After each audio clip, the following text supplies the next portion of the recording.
नमस्कार मित्रांनो, मी रंजना पाटील. माझ्या चॅनलमध्ये आपले स्वागत आहे. श्री स्वामी समर्थ. जय जय स्वामी समर्थ. तर आज मी एक असा अंजल नंबर घेऊन आलेले आहे. हा नंबर तुम्ही बोलल्यानंतर, लिहिल्यानंतर तुमच्या मनातील कोणतीही इच्छा असू दे ती पूर्ण होते, म्हणजे होतेच. तर हा नंबर असा आहे 1176 असा नंबर आहे. तर हा नंबर तुम्ही रोज 11 वेळा बोलायचा आहे किंवा हातावरही लिहिला तरी चालतो.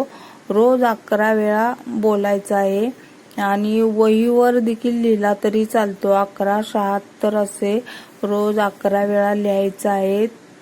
हे 11 दिवस करायचे आहे. तर तुमच्या मनातील कोणतीही इच्छा असू दे ती पूर्ण होते. 1176 असा हा नंबर रोज 11 वेळा 11 दिवस करायचे आहे. तुमची कोणतीही इच्छा असू दे ती पूर्ण होते, म्हणजे होते.